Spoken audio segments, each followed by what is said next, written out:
how to make a lava pool. Hi there and welcome to Good Enough Scenery. In today's video I'll be showing you how I made this lava pool, glowing and everything with lights and a resin pour. So to begin with, all you need is a simple bit of thin MDF, like the one I'm using here. And I painted it jet black, and I did this on both sides, and that's so that it didn't bend or warp, because it essentially just flattens itself out. Next, I took these very cheap fairy lights I bought on Amazon. I drew around the box and then cut that out. This will take a little bit of effort with a sharp knife just by going over those lines. So I just made a hole slightly bigger than the little box.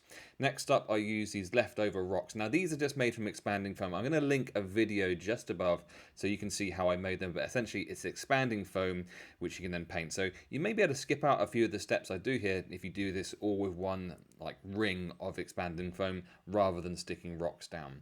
But here you can see that I'm cutting out a little recess within one of the rocks so that I can house the little battery pack in there. It's not going to stay in there at the moment. There will be something else happening first. Next up, I glued these rocks down to the board. Now, if you're using expanding foam, you can simply do a whole ring around the kind of outside of where you want your lava pool to be. And rather than having to kind of stick the rocks down like this. But you could do it exactly as I'm doing it. But these are leftover rocks I had from a previous project that I thought I actually want to use these for something because they would have sat around doing nothing. So you can see I'm just sticking them down here with a hot glue gun. This means that there were gaps in it, but I'll show you how I sorted out that as well. So maybe you've got some leftover things. Now, I didn't particularly like the shape of these rocks, and you can cut them with a knife I'm showing here, but I did most of it with my hot wire cutter, which essentially it goes through the rock, or the foam, should I say, as if it's not even there, and allows you to create some really cool and awesome different shapes. As you can see, just by doing that, you struggle to do that quickly with a knife. So you can see me going through and doing the whole thing here, just taking some angles off of things because I want this to be a playable bit of scenery. So some of the parts felt that like they're a little bit steep, or you wouldn't be able to get to the lava pool. And then there were some offcuts, and I thought it needs to have a couple of rocks in the middle so it can be crossed. And then I put a little bit in one of the corners as well in the bottom right, as you can see right now. Next up, to seal the whole thing and make it a lot more paintable and make it a lot more rock-like, I mixed up some very cheap plaster and I just spread it across basically anywhere where there was any sort of level of exposed foam, and I put it on a few other places as well. I then did the whole of the inside as well, just to kind of do two things. One, to kind of smooth the transition between the rock and the board, and also to help seal the whole thing as well. So it ended up looking like this. It will then you have to wait for it to be dry. Next up, from the battery pack hole, I put a little hole through so that I could poke the fairy light wire through, and then I just pulled all of the wires through like that, leaving, so the very first light was right next to that hole, and then used a glue gun to glue all of these down. Just looped round and round the rocks, just making sure that the wire was glued down and making sure that the lights themselves were glued down, and it ended up looking a little something like this, or exactly like that as it happens. From here, just wanted to make sure that the lights still work, and I do that a few times along the way. Now, to make this whole thing look a lot more rocky, so I took some play sand, I took some black paint, I took some PVA, mixed it all together with a makeup brush, and then applied this liberally across the whole of the rock surfaces, and actually on the inside and across the lights as well, because I felt confident that it wasn't actually going to cover the lights that well, so the lights would still work. And then to make sure it was sealed, ready for the resin pour, I took some silicone rubber and just went around all of the outside, or the outside of the inside, should I say, so that it was sealed up. And then I did the same thing with the glue gun anywhere on the underside where the rocks met the foam, just to make sure that was sealed as well. And just to finish off the kind of the color of the rocks, I dry brushed the whole thing white to bring out all of that lovely detail. Next up, I did some measuring of the inside part, so I knew roughly how much resin I was going to need. So milliliters and centimeters cubed are exactly the same thing. So I put the amount of resin in, and literally 2 drops of some speed paint, mixed it up, and realized I wanted it to be slightly more yellow because, and then put literally 1 more drop. So in, I think, 300 milliliters of foam, there are 3 drops of yellow paint. Now for the resin pour, just making sure that I'm kind of, it will self-level, but just generally trying to tip it across all of the different areas. And then do not just abandon this. You want to stay with it and just make sure that there aren't any leaks anywhere at all. From here, I wanted to add even more colour, so I put drops of speed paint. I think that was a fire giant orange, and I put in some yellow in places. And I've got a bit of dowel in my hand. You can see what's going on here now because the angle's a bit better. I've got a bit of dowel, and essentially I'm just dipping it in and moving it around, swirling, twisting.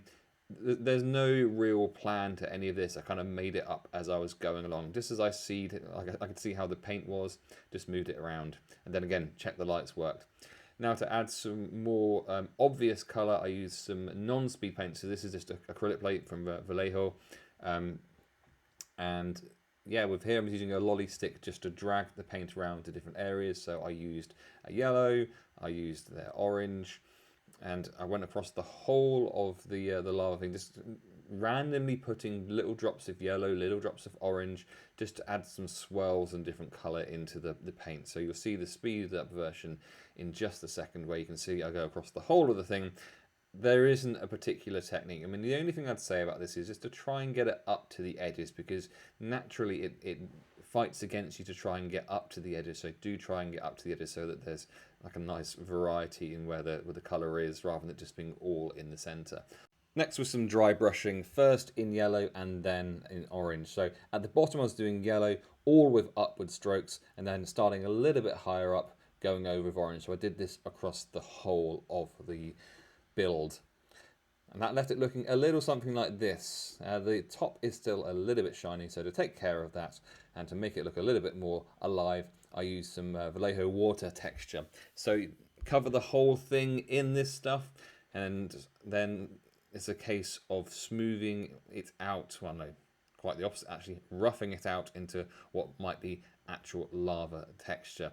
So you can do this by swirling the brush around, you can do it by moving it fast and moving it slow, just to try to move it around so that it creates what looks like a living, breathing texture.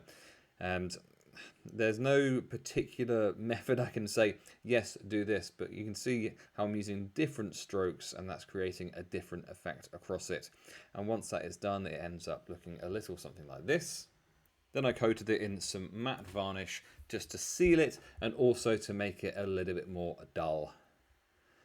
From here, I dry brushed the top surface. When you put this Vallejo water texture on, the thicker it is, the whiter it will go. And we don't really want too much white in it, so just dry brush the top surface with this orange. And then after that, I went across the whole thing in a speed paint orange as well, and that left it looking a little something like you're seeing here. And there's no real method for the speed painting, it's just literally covering the entire surface of it. But I think it ends up looking pretty fiery, as you can see in that corner, so I did the rest of it like that.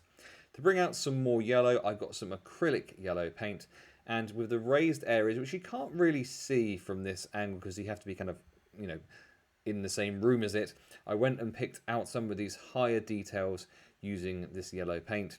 And so that it was less, I wanted to blend it into the rest of it a bit more. So what I did after this was take some red contrast paint and really heavily watered it down, and then went across where I'd been in yellow while it was still wet, just stippling it essentially with this kind of watered down paint so that it kind of blended into the rest of it, or began to at least.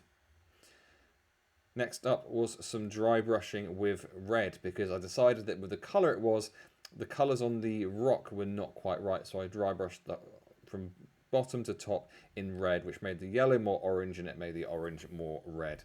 I ended up doing that across the whole of the thing, and then from there I ended up using exactly the same brush and just stippled across every single yellow area, because this was all done in one bit, and that really brought all of it together and ended up looking absolutely fantastic. So really hope you have enjoyed this build. I really enjoyed making it. Works with the lights on, lights off, but I think it just looks absolutely brilliant, and you know, as part of some Mordor scenery or something like that, it will be wonderful. Like, comment and subscribe.